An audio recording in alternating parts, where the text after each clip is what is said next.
ബലീനോ എന്തുകൊണ്ടെടുത്തു, നിങ്ങൾക്ക് ജീവനെ പേടിയില്ലേ? ഒരുപാട് ആൾക്കാർ ചോദിച്ചിട്ടുണ്ടായിരുന്നു ഞാൻ യൂസ് ചെയ്യുന്ന വാഹനങ്ങൾ ഏതാണ്, അല്ലെങ്കിൽ ഏത് വണ്ടിയാണ് ഞാൻ യൂസ് ചെയ്യുന്നത് എന്നുള്ളത്. അപ്പോൾ ഇന്നത്തെ വീഡിയോയിലൂടെ അതിനെക്കുറിച്ച് പറയാമെന്ന് വിചാരിക്കുന്നു. ഒന്ന് നമ്മുടെ മാരുതി 800 ആണ്. മാരുതിയുടെ ഒരു എവർഗ്രീൻ കാർ എന്ന് വിളിക്കാൻ പറ്റുന്ന തരത്തിലുള്ളൊരു സാധനമാണ് നമ്മളുടെ 800 എന്ന് പറയുന്നത്. 800 AC ഏകദേശം 2004 മോഡലാണ് ഒന്നുള്ളത്. രണ്ടാമത് പിന്നെ നമുക്കൊരു ബൈക്ക് ഉണ്ട്, പാഷൻ, അതുപോലെ തന്നെ ഒരു യൂണിക്കോൺ ഉണ്ട്, ബൈക്കിലേക്ക് കാണാം. പിന്നെ ഉള്ളതാണ് നമ്മളുടെ ബലീനോ ആൽഫ വേരിയൻ്റ് ആണ്, 2015 മോഡലാണ്. ഇന്നത്തെ വീഡിയോയിലൂടെ ഞാൻ പറയാൻ പോകുന്നത് ബലീനോയാണ് ഞാൻ ഉപയോഗിക്കുന്നത് എന്ന് പറഞ്ഞ സമയത്ത് ഒരുപാട് ആൾക്കാർ ചോദിച്ചിട്ടുണ്ടായിരുന്നു എന്തുകൊണ്ടാണ് ബലീനോ എടുത്തത് എന്നുള്ളൊരു ചോദ്യം. ആ ഒരു ചോദ്യത്തിന് ഉത്തരം പറയുകയാണ് ഇന്നത്തെ വീഡിയോയിലൂടെ. എല്ലാ കൂട്ടുകാർക്കും നമ്മളുടെ പുതിയ ഒരു വീഡിയോയിലേക്ക് ഹൃദ്യമായ സ്വാഗതം.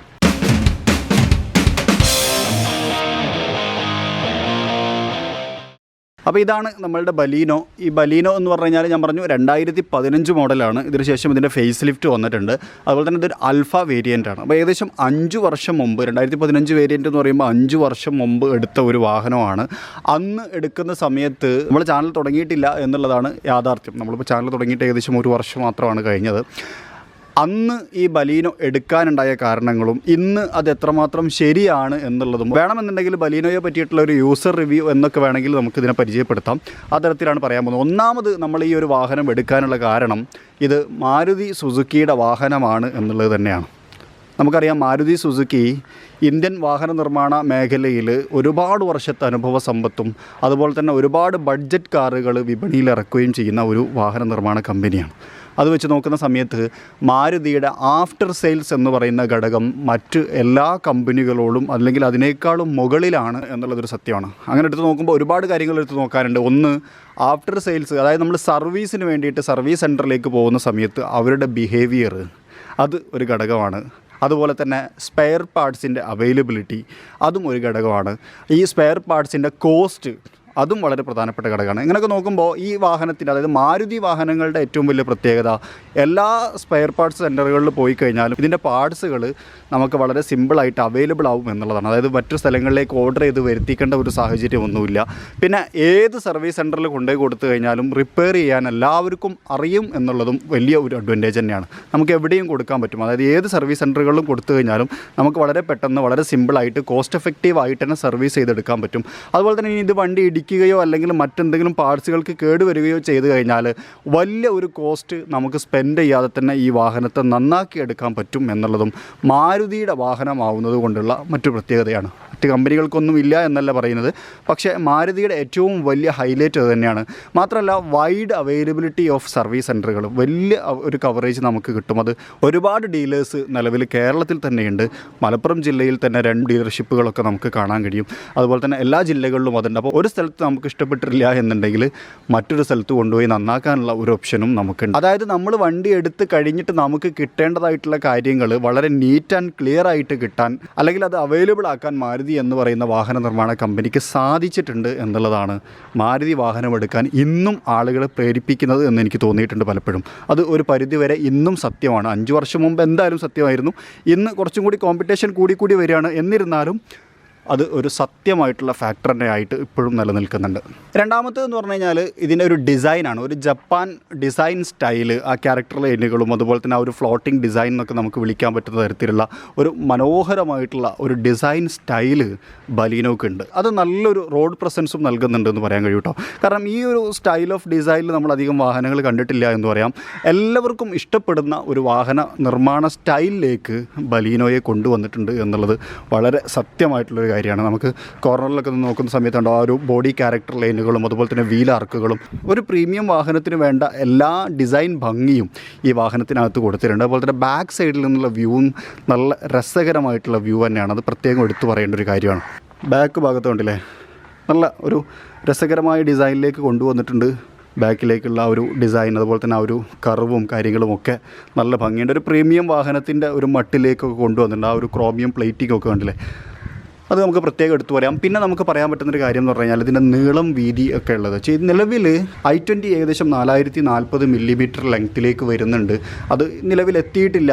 പക്ഷേ ഇപ്പോഴും 3995 മില്ലിമീറ്ററോട് കൂടിയിട്ട് ബലീനോ തന്നെയാണ് ഏറ്റവും നീളമുള്ള വാഹനം എന്ന് പറയാം.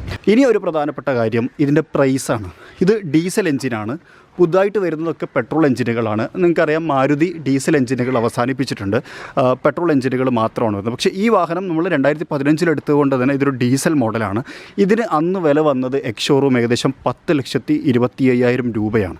ഈ 10,25,000 രൂപയ്ക്കകത്ത് ഈ വാഹനത്തിനകത്ത് ഒരുപാട് ഫീച്ചറുകളുണ്ട്. ഫ്രണ്ടിൽ നിന്ന് നോക്കുകയാണെന്നുണ്ടെങ്കിൽ projector LED head lamp follow me സിസ്റ്റത്തോട് കൂടിയിട്ടുണ്ട്. അതുപോലെ തന്നെ താഴെ ഫോഗ് ലാമ്പ് കാണാം. അതിൻ്റെയൊക്കെ ഒരു പ്ലേറ്റിംഗ് എയർ ഡാമും കാര്യങ്ങളും ഒക്കെ നല്ല രസകരമായിട്ട് കൊടുത്തിട്ടുണ്ട്. അതുപോലെ തന്നെ ഇൻഡിക്കേറ്ററോട് കൂടിയിട്ടുള്ള സൈഡ് മിറർ ഉണ്ട്, കീലെസ് എൻട്രി, അതുപോലെ തന്നെ സ്റ്റാർട്ട് സ്റ്റോപ്പ് എഞ്ചിൻ ബട്ടൺ തുടങ്ങിയിട്ടുള്ള കാര്യങ്ങൾ ഇതിനകത്ത് വരുന്നുണ്ട്. അതുപോലെ തന്നെ ഗ്ലാസുകളെ കുറിച്ച് പറയുകയാണെങ്കിൽ UV കട്ട് ഗ്ലാസുകളാണ് വരുന്നത്. അതുപോലെ തന്നെ ക്രോമിയം പ്ലേറ്റഡ് ആയിട്ടുള്ള ഡോർ ഹാൻഡിൽസ് കാണാം. ബാക്കിൽ റിയർ വൈപ്പർ സിസ്റ്റം, അതുപോലെ തന്നെ ഡീഫോഗർ ലൈൻസ് കാര്യങ്ങളൊക്കെ വരുന്നുണ്ട്. അതുപോലെ തന്നെ ഇനി ഇൻറ്റീരിയറിലേക്ക് വരികയാണെന്നുണ്ടെങ്കിൽ നമുക്ക് ഇൻഫോടൈൻമെൻറ്റ് സിസ്റ്റം, അതുപോലെ തന്നെ ബ്ലൂടൂത്ത് കണക്ടിവിറ്റി തുടങ്ങിയിട്ടുള്ള കാര്യങ്ങൾ ഏകദേശം ഒരു 6-7 വർഷത്തോളമായിട്ടുണ്ട് ബലീനോ റോട്ടിലിറങ്ങാൻ തുടങ്ങിയിട്ട്. ആ ഒരു കാലം മുതൽ തന്നെ ഈ ഒരു 10 ലക്ഷം രൂപയ്ക്ക് ഒരുപാട് ഫീച്ചേഴ്സുകൾ ബലീനോ കൊടുക്കുന്നുണ്ട് എന്നുള്ളതാണ് ഏറ്റവും വലിയ ഒരു പ്രധാനപ്പെട്ട പോയിൻ്റ് എന്ന് പറയാം. ബഡ്ജറ്റ് കാർ അല്ലെങ്കിൽ കൊടുക്കുന്ന പൈസക്ക് വേണ്ട അത്യാവശ്യം എല്ലാ ഫീച്ചേഴ്സുകളും ഇതിനകത്തുണ്ട് എന്നുള്ളൊരു കാര്യം കൂടി പറയണം. പുതിയ ബലീനോക്ക് പെട്രോളിനകത്ത് എനിക്ക് ഏകദേശം 9 ലക്ഷത്തോളം രൂപയാണ് എക്സ് ഷോറൂം പ്രൈസ് വരുന്നത്. അതിൽ ഡിസ്കൗണ്ടൊക്കെ കഴിച്ചൊരു പക്ഷേ 8.5 ലക്ഷം രൂപക്കൊക്കെ ഒരു പക്ഷേ എക്സ് ഷോറൂമായിട്ട് നമുക്ക് പുതിയ ബലീനോ അവൈലബിൾ ആവാൻ സാധ്യതയുണ്ട്. അപ്പോൾ അന്ന് നമ്മൾ കൊടുത്തിരുന്ന ആ ഒരു പൈസയ്ക്ക് നമുക്ക് അത്യാവശ്യം ഉണ്ടായിരുന്ന ഒട്ടനവധി ഫീച്ചറുകൾ ഈ ബലീനോയ്ക്കകത്ത് വന്നിട്ടുണ്ടായിരുന്നു എന്നുള്ളതും ബലീനോ എടുക്കാൻ അന്ന് നമ്മളെ പ്രേരിപ്പിച്ച ഒരു ഘടകമാണ്. പിന്നെ ഇനി നമ്മൾ പറയേണ്ട ഒരു കാര്യം ഇതിൻ്റെ സ്പേസാണ്. ബലീനോ എന്ന് പറയുന്ന ഈ ഒരു വാഹനം ഞാൻ പറഞ്ഞല്ലോ നീള കൂടുതലുണ്ട്. അങ്ങനെ വെച്ച് നോക്കുന്ന സമയത്ത് വലിയ ഒരു സ്പേസ് ഈ വാഹനത്തിനകത്തുണ്ട്. നമുക്ക് കയറിയിരുന്ന് നോക്കാം.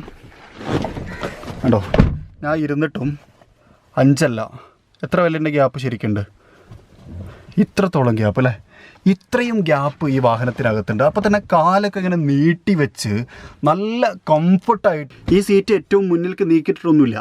അത് ഞാൻ നേരത്തെ ഇരുന്ന് ഡ്രൈവ് ചെയ്ത് ഇങ്ങോട്ട് കൊടുത്തിടാൻ വേണ്ടി ഇരുന്ന് ഡ്രൈവ് ചെയ്തപ്പോൾ എൻ്റെ സീറ്റിംഗ് പൊസിഷനിലാണ് ഇരിക്കുന്നത്. എന്നിട്ടും എനിക്ക് ഇവിടെ വലിയൊരു ലെഗ് സ്പേസ് ഉണ്ട്. സാധാരണ നമ്മൾ ഇത്തരത്തിൽ ഈ ഒരു സെഗ്മെൻറ്റിൽപ്പെട്ട പല വാഹനങ്ങളും റിവ്യൂ ചെയ്യുന്ന സമയത്ത് 5 വിരൽ അല്ലെങ്കിൽ 6 വിരൽ അതിൻ്റെ അപ്പുറത്തേക്ക് പോയതായിട്ട് എനിക്ക് ഓർമ്മയിലില്ല. പക്ഷേ ഇത് 6 ഒന്നുമല്ല, അതിനേക്കാളും വലിയ ഒരു ലെഗ് സ്പേസ് നമുക്കിതിനകത്ത് കൊടുത്തിട്ടുണ്ട്. പിന്നെ ഒരു പോരായ്മ വേണമെങ്കിൽ പറയാം, ഇവിടെ റിയർ AC വെൻറ്റുകൾ അത് കൊടുക്കായിരുന്നു. കാരണം ഒരു പ്രീമിയം വാഹനം ആയതുകൊണ്ട് തന്നെ ഒരു AC വെൻറ്റും കൂടി കൊടുത്തിട്ടുണ്ടെങ്കിൽ അടിപൊളിയായിരുന്നു. പക്ഷേ പല ഫീച്ചറുകളും ഇങ്ങനത്തെ വാഹനങ്ങളിൽ നിന്ന് ഒഴിവാകുന്നത് ഒരു കോസ്റ്റിനെ ബാലൻസ് ചെയ്യാൻ വേണ്ടിയിട്ടാണെന്ന് പറയാം. ഇനി നിങ്ങളോടൊരു കാര്യം കൂടി പറയാനുള്ളത്, ഈ വാഹനം 5 വർഷമായിട്ടുണ്ട് ഉപയോഗിക്കൽ തുടങ്ങിയിട്ട്. ഇതിൻ്റെ ഇൻറ്റീരിയർ കണ്ടു കഴിഞ്ഞാൽ നിങ്ങൾക്ക് അങ്ങനെ തോന്നുന്നുണ്ടോ? ബോഡി കളറ് ഇതിൽ പെയിൻറ്റ് ഒന്നും മാറ്റിയിട്ടില്ല. പെയിൻറ്റുകളൊക്കെ നോക്കണ്ടല്ലോ, ഒരു മങ്ങൽ പോലും വന്നിട്ടില്ല എന്നുള്ളതാണ്. ആ ഗ്ലേസിംഗ് ഒക്കെ ഇപ്പോഴും നിലനിൽക്കുന്നുണ്ട്. ഇപ്പോൾ കുറച്ച് പൊടി പിടിച്ചിട്ടുണ്ട്. ഇപ്പോൾ നമ്മൾ ലോക്ക്ഡൗൺ സിറ്റുവേഷനിലാണ്. ഞാൻ പണ്ട് സ്കോഡ റിവ്യൂ ചെയ്യുന്ന സമയത്ത് പറഞ്ഞിട്ടുണ്ടായിരുന്നു, എയർപോർട്ടിൽ നിർത്തിയിട്ട സമയത്ത് ആരോ ഡോറ് തുറന്നപ്പോൾ അടയാളം വീണ ഈ ഒരു ലൈൻ മാത്രമാണ് ഇതിനകത്ത് അങ്ങനെ സീരിയസ് ആയിട്ടൊരു വര എന്ന് പറയാൻ അല്ലെങ്കിൽ ഒരു കോറൽ ഉണ്ടായിട്ടുള്ളത്. ബാക്കി ഒരു കാര്യത്തിലും ഒരു മങ്ങലോ അല്ലെങ്കിൽ 5 വർഷം പഴക്കമുള്ള ഒരു വണ്ടിയാണ് എന്നുള്ള ഫീലോ എൻ്റെ ബലീനോക്ക്, അതായത് ഇപ്പോൾ ഉള്ള ഈ 2005 മോഡൽ ആൽഫ മോഡൽ ബലീനോക്ക് ഇല്ല എന്നുള്ളതാണ് ഒരു പ്രധാനപ്പെട്ട കാര്യം. ലെഗ് സ്പേസിൻ്റെ കാര്യത്തിലും അതുപോലെ തന്നെ വാഹനത്തിനകത്തുള്ള സ്പേസിൻ്റെ കാര്യത്തിലും ഒരു രക്ഷയുമില്ലാത്ത ഒരു ഇൻറ്റീരിയർ സ്പേസ് നമുക്ക് ഈ വാഹനത്തിനകത്തുണ്ട്. നോർമൽ നമ്മൾ ഒരു സാധാരണ പ്രദേശത്തുകൂടി, ഇപ്പോൾ എൻ്റെ നാട്ടിൻപുറത്തു കൂടി അല്ലെങ്കിൽ ഒരു സാധാ സിറ്റി ഡ്രൈവിലൂടെ തിരൂരിലൂടെയും അല്ലെങ്കിൽ മലപ്പുറത്തിലൂടെയും ഒക്കെ ഓടിച്ചു പോവുകയാണെന്നുണ്ടെങ്കിൽ ഈ വാഹനത്തിൻ്റെ മൈലേജ് വരുന്നത് നമുക്കൊരു 22 മുതൽ 24 km/ലിറ്റർ വരെയാണ്. ഇപ്പോൾ എൻ്റെ ഇതിനകത്ത് ആവറേജ് ഫ്യൂവൽ എക്കണോമി കാണിക്കുന്നത് 24.1 km/ലിറ്ററാണ്. ഇതേ സംഭവം ഇനി ഞാൻ കുറച്ചും കൂടി ഒരു ഹൈവേ, ഇപ്പോൾ തമിഴ്നാട് ആ ഭാഗത്തേക്കൊക്കെ പോകുമ്പോൾ നല്ല ഹൈവേകളാണ്, അങ്ങനത്തെ ഒരു ഹൈവേയിലേക്ക് എത്തുന്ന സമയത്ത് ഇത് ഏകദേശം 26 മുതൽ 28 km/ലിറ്റർ വരെ മൈലേജ് കിട്ടുന്നുണ്ട്. അപ്പോൾ ഞാൻ നേരത്തെ പറഞ്ഞ പോലെ തന്നെ നമ്മുടെ ഇൻഫോടൈൻമെൻറ്റ് സിസ്റ്റം ഇത് വന്നതിനകത്ത് കസ്റ്റമൈസബിൾ ആയിട്ടുള്ള നമ്മുടെ സ്റ്റുഡിയോ എന്ന് പറയുന്ന സിസ്റ്റം വന്നിട്ടുണ്ട് എന്നുള്ളതും ഒരു ഹൈലൈറ്റ് ആണ്. അതുപോലെ തന്നെ ഡേ നൈറ്റ് ഓട്ടോമാറ്റിക് അഡ്ജസ്റ്റ് ചെയ്യുന്ന മിററും കാര്യങ്ങളും, നമ്മുടെ റിയർ വ്യൂ ക്യാമറ, അതോടൊപ്പം ഓട്ടോമാറ്റിക് ക്ലൈമറ്റ് കൺട്രോൾ, അത്തരത്തിലുള്ള ഫീച്ചേഴ്സുകളൊക്കെ ഉണ്ട്. മൈലേജിൻ്റെ കാര്യമാണ് വളരെ പ്രധാനപ്പെട്ടൊരു കാര്യം. 24 km/ലിറ്റർ എന്ന് പറഞ്ഞു കഴിഞ്ഞാൽ ചെറിയ കാര്യമൊന്നുമല്ലല്ലോ, നമുക്കറിയാം. പ്രത്യേകിച്ച് ഇതൊരു പ്രീമിയം വാഹനമാണ്. അപ്പോൾ നല്ല ഒരു മൈലേജ് നമുക്ക് ഈ വാഹനത്തിനകത്ത് കിട്ടുന്നുണ്ട് എന്നുള്ളതും, അത് നേരത്തെ തന്നെ നമ്മൾ പല ആളുകളോടും സംസാരിച്ച സമയത്തൊക്കെ അവർ പറഞ്ഞിട്ടുണ്ടായിരുന്നു, എടുക്കുന്ന സമയത്തൊക്കെ എക്സിക്യൂട്ടീവ്സും പറഞ്ഞിട്ടുണ്ടായിരുന്നു. അതുപോലെ തന്നെ ഉപയോഗിക്കുന്ന ആളുകൾ, നമ്മൾ വണ്ടി എടുക്കുന്നതിന് മുമ്പ് ബലീനോ എടുത്തിരുന്ന ആൾക്കാരും ഒക്കെ മൈലേജ് നല്ല മൈലേജാണ് എന്നുള്ള ഒരു കാര്യം പറഞ്ഞിട്ടുണ്ടായിരുന്നു. പിന്നെ ഈ ബലീനോ എന്ന് പറയുന്ന വാഹനത്തിന് മൊത്തത്തിൽ ഒരു കിടിലൻ പ്രത്യേകതയുണ്ട്. അതെന്താണെന്ന് വെച്ച് കഴിഞ്ഞാൽ മാരുതി സുസുക്കിയുടെ നെക്സ എന്ന് പറയുന്ന പ്രീമിയം സെഗ്മെൻറ്റ് കാറുകൾ മാത്രം സെയിൽ ചെയ്യുന്ന, അപ്പോൾ ബലീനോ, അതുപോലെ തന്നെ ഇഗ്നിസ്, എസ് ക്രോസ്, സിയാസ് തുടങ്ങിയിട്ടുള്ള വാഹന കാറ്റഗറികളെ മാത്രം സെയിൽ ചെയ്യുന്ന, അതായത് പ്രീമിയം ആയിട്ടുള്ള വാഹനങ്ങളെ സെയിൽ ചെയ്യുന്ന നെക്സ എന്ന് പറയുന്ന മാരുതി സുസുക്കിയുടെ പ്ലാറ്റ്ഫോമിനെ ജനകീയമാക്കിയ ഒരു വാഹനമാണ് ബലീനോ എന്നുള്ളത് ബലീനോയുടെ ഏറ്റവും വലിയ പ്രത്യേകതയാണ്. കാരണം ഒരുപാട് ആളുകൾ ഈ വാഹനം യൂസ് ചെയ്യുന്നുണ്ട്. ഇപ്പോഴും നമ്മുടെ ടോപ്പ് സെല്ലിംഗ് പ്രൊഡക്റ്റുകൾ എടുത്തു കഴിഞ്ഞാൽ ആദ്യ 5 അല്ലെങ്കിൽ ആദ്യ 10 ബലീനോ ഉണ്ടായിരിക്കും എന്നുള്ളതിൽ യാതൊരു സംശയവുമില്ല. അത്രയും ആളുകൾ ഇഷ്ടപ്പെട്ട ഒരു വാഹനമാണ് ബലീനോ. ഇനി പറയാനുള്ളത്, എല്ലാവരും എന്നോട് ചോദിച്ചൊരു ചോദ്യമാണ്, ബലീനോ എന്തുകൊണ്ടെടുത്തു, നിങ്ങൾക്ക് ജീവനെ പേടിയില്ലേ, അല്ലെങ്കിൽ സേഫ്റ്റി കുറവല്ലേ എന്നുള്ളൊരു കാര്യം. ഞാനൊരു കാര്യം പറയാം, ഈ ഒരു വാഹനം 5 വർഷമായി നമ്മൾ എടുത്തിട്ട്, അതായത് 2015 ഇറങ്ങി ഈ വാഹനം റോട്ടിൽ ഓടൽ തുടങ്ങിയിട്ട് 5 വർഷമായി. ഇന്ന് വരെ ഈ ഒരു വാഹനം എവിടെയും ഇടിച്ചിട്ടില്ല എന്നുള്ളതാണ്. ഇടിച്ചു കഴിഞ്ഞാലാണല്ലോ പിന്നെ നമ്മൾ പറഞ്ഞ ആ ഒരു തകരുന്ന പ്രശ്നം വരുന്നത്. നമ്മളൊരു വാഹനം വാങ്ങുന്നത് എപ്പോഴും തകർക്കാൻ വേണ്ടിയിട്ടാണോ എന്നൊരു സംശയം എനിക്കെപ്പോഴും ചോദിക്കാറുണ്ട്. ഇടിച്ചു കഴിഞ്ഞാൽ എന്ത് സംഭവിക്കും എന്നുള്ള ചോദ്യം പലര ഭാഗത്തു നിന്നും വരാറുണ്ട്. അതിന് മാരുതി തന്നെ ഒരുപാട് ടെക്നോളജിയെക്കുറിച്ചും അതുപോലെ തന്നെ വാഹനത്തിൻ്റെ അകത്തേക്ക് ആഘാതം വരാതിരിക്കുന്നതിന് വേണ്ടിയിട്ടുള്ള ടെക്നോളജികളെക്കുറിച്ചും, അതോടൊപ്പം തന്നെ ബലീനോ ഇടിച്ച് എത്ര ആളുകൾ ഇതുവരെ മരിച്ചിട്ടുണ്ട് എന്ന കണക്കെടുക്കുമ്പോൾ അങ്ങനെ ഒരു സംഭവം വളരെ റെയർ ആണ് എന്നുള്ള കേസും, ബലീനോയെക്കുറിച്ച് ഇത്രയും വലിയ കംപ്ലയിൻറ്റുകൾ വരുന്നത് മാരുതിയുടെ വാഹനങ്ങൾ റോട്ടിൽ കൂടുതലായതുകൊണ്ട് മാരുതിയുടെ വാഹനങ്ങൾ തന്നെ ആയിരിക്കും ആക്സിഡൻറ്റിൽ മുന്നിൽ എന്നൊക്കെ തരത്തിലുള്ള ഒരുപാട് അവരുടെ വാദങ്ങളൊക്കെ നിരത്തിയിരുന്നു. നമ്മൾ അതിനെക്കുറിച്ചൊന്നുമല്ല പറയുന്നത്. ഞാനൊരു വാഹനം എടുക്കുന്ന, അല്ലെങ്കിൽ നമ്മളൊരു വാഹനം എടുക്കുന്ന സമയത്ത് നമ്മളത് ഇടിക്കാതെ വളരെ നല്ല രൂപത്തിൽ കൊണ്ടു നടക്കുക എന്നുള്ളതാണല്ലോ നമ്മളുടെ ലക്ഷ്യം. അങ്ങനെ വെച്ച് നോക്കുന്ന സമയത്ത് അതിന് ഈ ഒരു വാഹനം ധാരാളമാണ്. കാരണം നല്ല മൈലേജ് കിട്ടുന്നുണ്ട്, നല്ല റൈഡിങ് കംഫർട്ടാണ്. ഇനി പെട്രോളിനെ കുറിച്ച് പറയുകയാണെന്നുണ്ടെങ്കിൽ മാരുതിയുടെ കേട്ടൺ എഞ്ചിൻ പെർഫോമൻസിൽ എക്കാലത്തും മികച്ച പെർഫോമൻസ് ഉള്ളൊരു എഞ്ചിനുകളാണ്. ഇത് ഡീസൽ എഞ്ചിനാണ്, അതും കുഴപ്പമില്ല. അതുപോലെ തന്നെ ഡിസൈൻ മികവിലും മികച്ചതാണ്. പിന്നെ പലരും പറയുന്നത് ബോഡി വെയ്റ്റ് ഇല്ല എന്നുള്ളതാണ്. ബോഡി വെയ്റ്റിനെ കുറിച്ച് ടെക്നിക്കലി നമുക്ക് ഒരുപാട് പറയാനുണ്ട്. താഴേക്ക് വരുന്ന വെയ്റ്റിനോട് അനുപാതം പുലർത്തുന്നത് തന്നെ ആയിരിക്കണം മുകളിലേക്ക് വരുന്ന വെയ്റ്റ്. ഇങ്ങനെ ഒരുപാട് കാര്യങ്ങൾ നമുക്ക് വേണമെങ്കിൽ പറയാം. പക്ഷേ ഞാനതൊന്നും പറയുന്നില്ല. ബോഡി വെയ്റ്റ് കുറയാനുള്ള കാരണം എന്താണെന്ന് വെച്ച് കഴിഞ്ഞാൽ ഒരു പക്ഷേ ബോഡിക്ക് കനമില്ലാത്തത് കൊണ്ടാണ് എന്ന് നമുക്ക് പറയാം. അതുപോലെ തന്നെ ബോഡിയിൽ ഉപയോഗിക്കുന്നത് മെറ്റലല്ല, പപ്പടമാണ് എന്നൊക്കെ ആൾക്കാർ പറയാറുണ്ട്. നിങ്ങൾ വളരെ സിമ്പിളായിട്ട് ആലോചിച്ചാൽ മതി. ബോഡി വെയിറ്റ് കുറക്കുന്നത് മൈലേജ് കൂട്ടാൻ വേണ്ടിയിട്ടായിരിക്കും. എനിക്ക് തോന്നിയൊരു കാര്യം പറയുകയാണ്, ഞാൻ ബലീനോയുടെ പ്രൊമോഷനായിട്ടൊന്നുമല്ല പറയുന്നത്. എനിക്ക് തോന്നിയൊരു കാര്യം പറയുന്നത്, ബോഡി വെയിറ്റ് കുറക്കുന്നത് മൈലേജ് കൂട്ടാൻ വേണ്ടിയിട്ടായിരിക്കും, സ്പീഡ് കൂട്ടാൻ വേണ്ടിയിട്ടായിരിക്കും. അതുപോലെ തന്നെ മാരുതിക്കും ഒരു കാരണം ഉണ്ടായിരിക്കും ഇതിൻ്റെ ബോഡി ഇങ്ങനെ നിർമ്മിച്ചതെന്ന്. പക്ഷേ എനിക്കിത് പപ്പടമാണ് അല്ലെങ്കിൽ അങ്ങനത്തെ ഒരു അഭിപ്രായമൊന്നുമില്ല. പിന്നെ ഒരു കാര്യം കൂടി ചേർത്ത് പറയാനുള്ളത്, ഓരോ വാഹനങ്ങളും ഇന്ത്യൻ വിപണിയിലേക്ക് ഇറക്കുന്ന സമയത്ത് ഈ ഒരു ഫെഡറേഷൻ, അതായത് ഓട്ടോമൊബൈൽ ഫെഡറേഷൻ്റെ കീഴിൽ ഒരു ക്രാഷ് ടെസ്റ്റ് ഉണ്ട്. ആ ടെസ്റ്റ് പാസ്സായിട്ട് ഇത് ഇന്ത്യൻ റൂട്ടിൽ അനുവദനീയമാണ് അല്ലെങ്കിൽ ഇന്ത്യൻ റൂട്ടിൽ ഓടിക്കാൻ കഴിയുന്നതാണ് എന്നുള്ള ഒരു റിപ്പോർട്ട് അതോറിറ്റിയുടെ ഭാഗത്തുനിന്ന് കിട്ടിക്കഴിഞ്ഞാൽ മാത്രമാണ് ഓരോ വാഹനങ്ങളും ഇന്ത്യയിലെത്തുന്നത്. അത് ഏത് വാഹന നിർമ്മാണ കമ്പനിയുടേതാണെങ്കിലും, ഹ്യുണ്ടായിയുടേതാണെങ്കിലും, പോർഷയുടേതാണെങ്കിലും, അതുപോലെ തന്നെ BMW-യുടേതാണെങ്കിലും, ബെൻസിൻ്റെതാണെങ്കിലും, മാരുതിയുടേതാണെങ്കിലും, ടാറ്റയുടേതാണെങ്കിലും, ആരുടേതായി കഴിഞ്ഞാലും അങ്ങനെ ഒരു ക്രാഷ് ടെസ്റ്റ് പാസ്സായിട്ട് തന്നെയാണ് വാഹനങ്ങൾ റോട്ടിലിറക്കുന്നത്. അപ്പോൾ ആ ഒരു കാര്യം കൂടി ഓർത്ത് വെക്കുക. എന്നെ സംബന്ധിച്ചിടത്തോളം ഈ വാഹനം കൊണ്ട് അത്തരത്തിലൊരു സേഫ്റ്റി പ്രശ്നം ഉണ്ടായിട്ടില്ല. മാത്രമല്ല ഏകദേശം 5 ആളുകൾക്ക്, ഇനി ഒരു കുട്ടിയൊക്കെ ഉണ്ടെങ്കിൽ 6 ആളുകൾക്കും നല്ല കംഫർട്ടായിട്ട് യാത്ര ചെയ്യാൻ പറ്റുന്ന തരത്തിലുള്ള ഒരു സ്പേസ് ഈ വാഹനത്തിനകത്തുണ്ട് എന്നുള്ളത് നിസ്സംശയം പറയാം.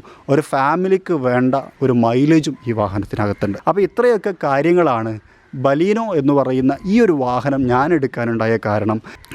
നിങ്ങളോട് എന്തെങ്കിലും ചോദിക്കാനുണ്ടോ എന്നുള്ള ചോദ്യത്തിൽ ഒരുപാട് ആളുകളിട്ട ചോദ്യമായിരുന്നു, എന്തുകൊണ്ട് ബലീനോ എടുത്തു എന്നുള്ളത്. അതുകൊണ്ട് ഡീറ്റെയിൽ ആയിട്ട് ബലീനോയിൽ എനിക്ക് തോന്നിയ കാര്യങ്ങളെക്കുറിച്ചും വീഡിയോ ചെയ്തതാണ്. ഈ വീഡിയോ കാണുന്നതിൽ ബലീനോ ഉപയോഗിക്കുന്നവരുണ്ടായിരിക്കും. അവർക്ക് നല്ലതും ചീത്തയുമായ അനുഭവങ്ങൾ ബലീനോയിൽ നിന്ന് ഉണ്ടായിട്ടുണ്ടായിരിക്കും. അതൊക്കെ നിങ്ങൾക്ക് ഈ വീഡിയോയുടെ അടിയിൽ കമൻറ്റ് ചെയ്യാം.